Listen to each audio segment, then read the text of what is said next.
Bonjour à tous, c'est Team Tobias et aujourd'hui on va parler de l'Eniripsa Voracius parce qu'il y a des choses à dire. Dans cette vidéo on va voir ensemble comment l'XP du level 1 à 30 hyper facilement, puis ensuite comment l'XP de 30 à 50 et surtout vous remarquez que là mon Voracius c'est que level 30 et j'en fais pourtant une vidéo alors que d'habitude je fais 50. Et ben c'est parce que ça vaut le coup, parce qu'au level 30 il envoie déjà du pâté et justement le but c'était de vous montrer tout ça. On a très peu de temps donc on va speeder. Déjà la première des choses à faire c'est n'hésitez pas à copier ce build pour XP de level 1 à 30. Petite astuce quand même, donc je vais vous faire le très rapide, hein, on va pas se casser la tête. La lame Voracius, donc sur l'Eniripsa, c'est quelque chose qui va avoir du drain de base, et qui du coup va gagner aussi des dégâts en fonction de ses points de vie. C'est-à-dire que concrètement, plus il a d'HP, plus il a de dégâts, et donc on peut se permettre d'avoir beaucoup d'HP, beaucoup de dégâts en même temps, ce qui est assez intéressant. Maintenant, côté item, on tape avec notre attaque, on veut exploiter ses dégâts, donc les sorts finalement on s'en fiche un petit peu. On va donc mettre l'anneau piniâtre pour avoir 30% de dégâts en plus, l'anneau horrifique pour passer à 90% de chance de drain de base avec le passif, donc qui permet de soigner presque de 100% de ce qu'on tape. Ensuite l'anneau horrible pour avoir des chances de coup critique, parce que forcément qui dit attaque plus des bonus coup critiques ça fait très mal, et enfin anneau d'acier pour obtenir de la vie supplémentaire. Le gros avantage c'est que ce sont des anneaux qui sont basiques, donc vous pourrez en avoir assez rapidement, et par contre un brassard qui pareil, si vous pouvez pas le monter c'est pas trop un problème, même si moi je vous conseille vraiment de prendre les 10% de chance de coup critique à votre héros, très important tout ça, parce que effectivement les crits vont permettre d'augmenter très vite vos dégâts, mais sinon le brassard Tung il nous dit qu'à chaque fois qu'on tape un adversaire, on va gagner 10% d'attaque, donc si vous avez 100% d'attaque, vous gagnez 10 d'attaque à chaque fois que vous tapez, limité à 10 fois par combat, donc vous pourrez avoir jusqu'à 200 d'attaque, vous voyez l'idée. Ensuite, côté compagnon, je vous invite vraiment quand vous farmez un personnage à mettre tous les tofu avec les bonus de chercheur de compagnons, ça vous permet d'obtenir des chances de coffre. Alors, petite précision quand même, moi personnellement, je considère que les compagnons sont les plus chiants à dropper, dans le sens où les anneaux, forcément, on aura le temps de les récupérer, c'est quelque chose qu'on recherche. Par contre, avoir des bons compagnons level 50, c'est un peu plus compliqué, et contrairement aux anneaux, les compagnons sont très nuls s'ils sont pas montés. Donc moi je cherche des compagnons, c'est pour ça que tous les petits tofu vont avoir ce bonus pour récupérer des compagnons. D'ailleurs attendez, je l'avais pas amélioré sur lui, comment ça? Donc effectivement vous allez pouvoir avoir 8% de chance de dropper un compagnon, ce qui est super intéressant. Mais si vous voulez dropper des anneaux, quand vous explique que vous n'avez pas besoin de tout ça, il y a les mouettes. Voilà, les mouettes vous voyez un petit peu, hein. Alors attendez, il y a ma tête devant, mais si je vous montre ça, voilà, par exemple Terry, en fait toutes les mouettes de chaque élément qui coûtent 4 PA, vous pouvez les trouver facilement, vont donner 2% de chance de trouver un super coffre d'équipement. Et ça vaut le coup. Mettez-les vraiment quand vous allez farmer, parce que sur des centaines voire des milliers de combats, ça fait une sacrée différence d'avoir ces 2% x 4 sur les compagnons. Donc voilà pourquoi je les utilise sur l'intégralité des persos sur lesquels je farm en ce moment. Et côté sort, pareil, on a pris un peu de tout. N'hésitez pas à regarder les pictogrammes, ça va plus vite. On va aller juste après. C'est parti, donc maintenant on passe au level 30 les gars. On a pris d'ailleurs comme première compétence le drain supplémentaire. Le héros gagne 1% de sa vie max en attaque, genre quand vous êtes jusqu'au level 30. Et ensuite, vous allez prendre Maître Lame qui place un cœur Voracius qui a 3 cases autour de lui. C'est-à-dire que quand vous tapez quelqu'un, vous allez vous soigner, et donc un cœur va apparaître à 3 cases autour de votre personnage. Quand on dit 3 cases, ça veut dire que ça peut être à côté, ça peut être à 3 cases, mais c'est vraiment tout autour de votre perso.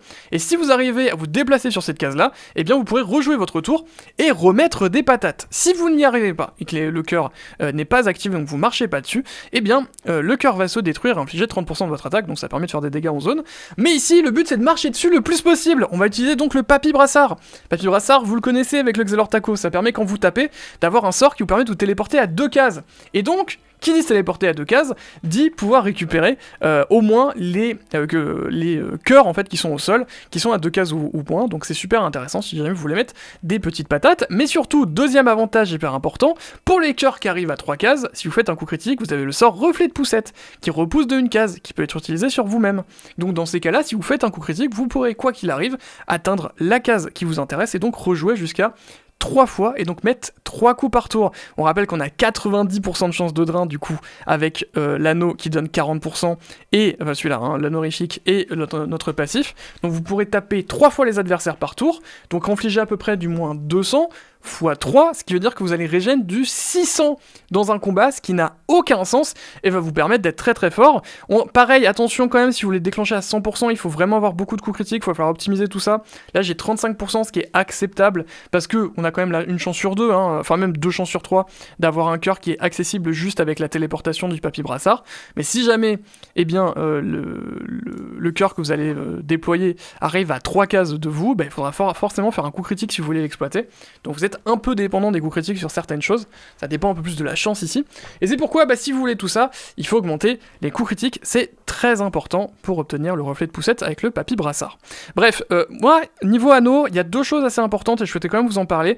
Beaucoup de gens jouent avec l'anneau d'acier, et je pense que je vous le conseille de base. L'anneau d'acier, ça donne 20% des points de vie à votre héros au tout départ, donc c'est hyper intéressant pour le départ. Mais, moi, ce qui m'embête sur cet anneau, c'est qu'on n'a pas de vraie chance de coup critique dessus. Et les chances de coup critique, ça voudrait dire que si vous mettez cet anneau, vous êtes bloqué à 30%. 30%, ça me paraît un peu faible.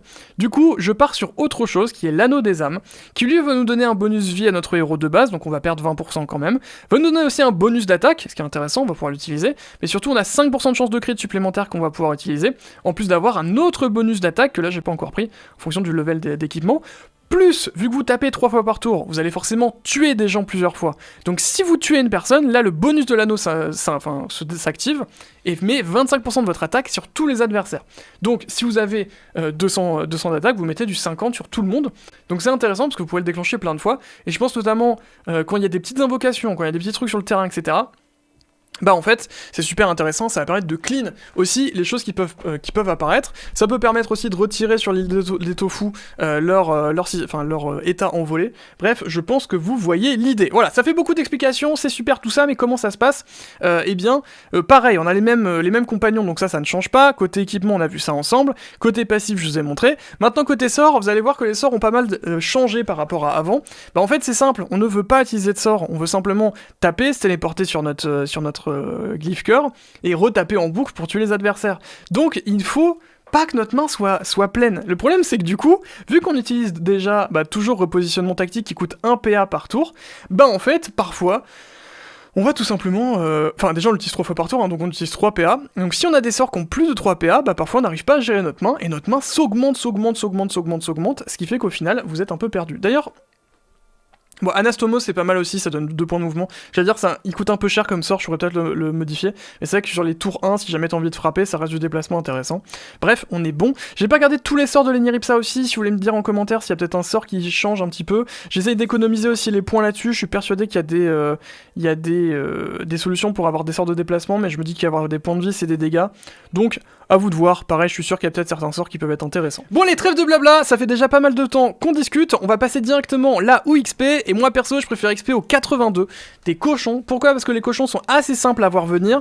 Leurs dégâts sont pas trop embêtants. Et en fait, vous allez juste taper comme un imbécile. Vous allez voir. On va venir ici et surtout, très important, décharger vos sorts. Il faut que vous n'ayez pas de sorts dans la main. C'est hyper important. Voilà, pareil, vous pouvez balancer des trucs, on s'en fout.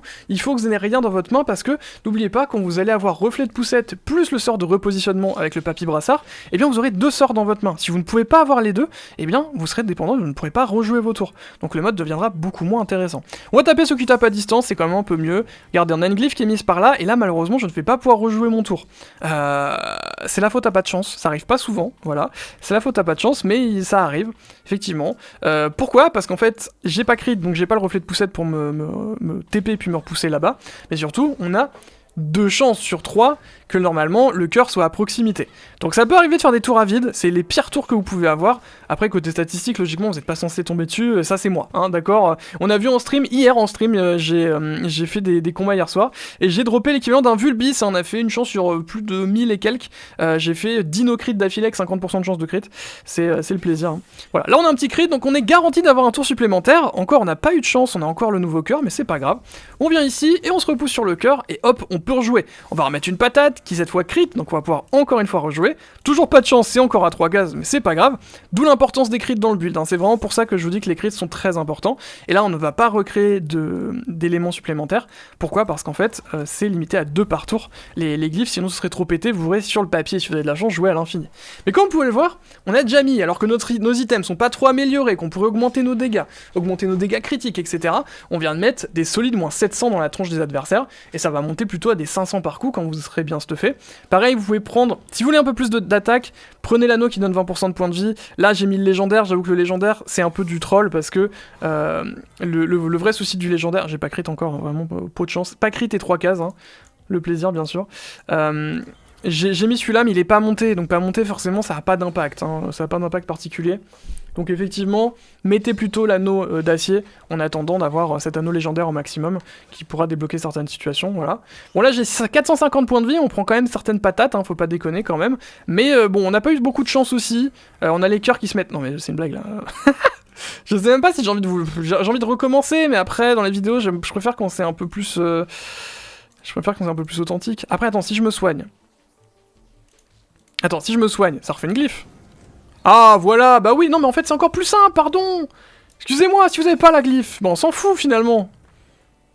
Ah, par contre, là, je me suis re-soigné. Ah oui, mais je peux en faire que 2 par tour. Ouais, donc quoi qu'il arrive, le fait que vous ayez du soin sur vos sorts, c'est intéressant quand même. Mais, effectivement, le seul problème qu'il y a là-bas, c'est que... Ok, je vois l'idée.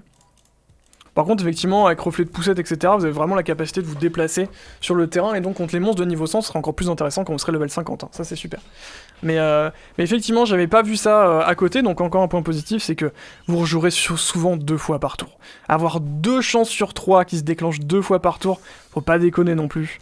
Voilà, là on l'a toujours, on a le crit, donc c'est pas grave, toujours 3 cases. Par contre, il aime bien le 3 cases, hein, notre truc. Voilà, 2 cases, c'est mieux déjà, c'est mieux. C'est peut-être une chance sur 2. Je sais pas, je me rappelle pas qu'il y ait une glyphe qui soit popée à une case. Attendez, je vais peut-être dire une bêtise, on va lire mon passif. Lorsque votre héros soigné place un cœur, vous recevez jusqu'à 3 cases. Donc non, ça peut être à une case aussi, donc ça a bien 2 chances sur 3, hein, que ce soit 2 cases de vous, que vous puissiez vous téléporter dessus. C'est juste qu'on a pas de chance. Juste qu'on a peu de chance, ouais voilà, là c'est une case. Hop là. Et c'est ça qui est assez intéressant, c'est que le fait de taper plein de fois, franchement c'est hyper agréable lors des combats. Regardez, je me soigne du 137 à chaque fois. Et en fait, à chaque fois que je vais m'améliorer, et ben en fait le soin sera augmenté, les dégâts seront augmentés, bref. On est plutôt bien hein, avec ce mode, hein, franchement. Je suis assez content de pouvoir vous montrer cet exemple et que ça marche plutôt bien à haut niveau, parce que c'est quand même cool de pouvoir XP avec ce type de trucs comme ça. Hein. Trouver les bonnes astuces, c'est important je trouve. Hop là. Et est-ce qu'on pourrait finir le combat? Non, 152, bon après, voilà, 152, on est toujours un peu... On est toujours quand même level 30, un peu de respect. Mais j'ai vraiment pas de chance, au secours. Il y a des mathématiciens sur YouTube là qui peuvent me calculer le nombre de chances que j'ai, à 2 chances sur 3 là, de me taper des super trucs. Là, je crois que j'ai plus de 70, enfin ouais, 70% des trucs qui sont créés, qui sont faits à 3 cases. Assez étonnant, bah encore une, hein. Tant qu'à faire. Donc voilà, heureusement qu'on a le reflet de poussette, hein, absolument, ruiner votre anneau avant de faire tout ça, encore. Après c'est ça que j'aime bien aussi avec la capacité de gérer des crits, hein. C'est pour ça que je vous dis, 30% ça me paraît peu, si vous pouvez même avoir plus. Je suis pas trop encore au fait de tous les anneaux qui donnent des chances de coup critique, je sais qu'on peut avoir 1% de plus avec un anneau, je sais plus lequel, celui qui donne 20% de dégâts supplémentaires si jamais tu lances un sort d'un autre élément, mais bon... L'anneau s'y prête pas trop, et 20%, enfin 6%, et enfin gagner 1% de plus, c'est pas ouf. Après, l'anneau légendaire, le problème qu'il a, c'est qu'il a pas une augmentation de 30% des dégâts critiques, ce qui aussi est un problème, donc faudra essayer de trouver. Je pense qu'il n'y a pas de remède miracle, il n'y a pas de choses à 100%, c'est... Faudra trouver... Non mais frère, là c'est chaud les gars, non mais attendez. Écoutez, fin de vidéo là, est-ce qu'il y a des gens qui sont chauds, voilà, qui ont envie de se faire des maths, est-ce que vous pouvez me calculer la probabilité de chance que j'ai là dans cette vidéo de tomber H24 sur une glyphe à 3 cases de moi pendant tout le combat? Encore une, hein. Parce que c'est pas 2 à 3, c'est 1 à 3. Donc c'est 2 chances sur 3 que ce soit de 3 cases ou plus de moi. Ça n'a aucun sens, on est d'accord? Je ne sais même pas quoi dire. Et côté XP, bah, vous rentrez directement 73 000 d'XP sans challenge, à savoir que les challenges vous pouvez les faire assez facilement, hein. Que vous avez pu le voir, malgré de la malchance totale lors de tout le combat, j'ai pu sans aucun souci remporter le combat, et remporter 73 000, donc vous faites du 100k XP tous les à peu près 5 minutes, et honnêtement, là j'ai pas eu de chance, je pense moi les combats que j'ai fait c'était à peu près 3 minutes, entre 3 et 4 minutes. Vous êtes à 3 minutes 30 en général le combat de niveau 82, donc ça permet de scorer énormément d'XP très très rapidement, et moi bah du coup là je vais farmer ça en boucle jusqu'au niveau 50 avec le Voracius. Une fois qu'il aura un peu évolué, que ses anneaux auraient été pas mal, d'ailleurs attendez, je vais mettre l'anneau d'acier quand même que je vous montre, hein. L'anneau d'acier donc par rapport au légendaire, concrètement en fait il a pas de bonus, en fait il a aucun bonus intéressant, voilà, on va pas se le cacher, il a le 20% de points de vie qui donne des dégâts bruts, mais sinon on a 31% d'attaque et c'est tout, 5% c'est nul, on n'a pas de bonus de vie intéressant, on a 5% c'est tout, alors bonus de vie de base, mais en fait le truc c'est que l'anneau légendaire, lui il cumule tout, c'est à dire que vous avez le bonus vita et le bonus attaque, en plus d'avoir un bonus coup critique qui est cool. Donc plutôt cool, en plus d'avoir un autre bonus d'attaque qui va scale par tout ça, et le bonus de coup critique qui est intéressant. Moi je pense que l'anneau des âmes c'est vraiment celui que je vais essayer de jouer, mais il va falloir que vraiment je l'optie pour que ce soit intéressant à utiliser. Et puis ensuite, bah écoutez, on verra bien ce que ça donne. Je suis persuadé que dans les commentaires vous me trouverez aussi des anneaux qui sont même plus intéressants à utiliser là-dessus.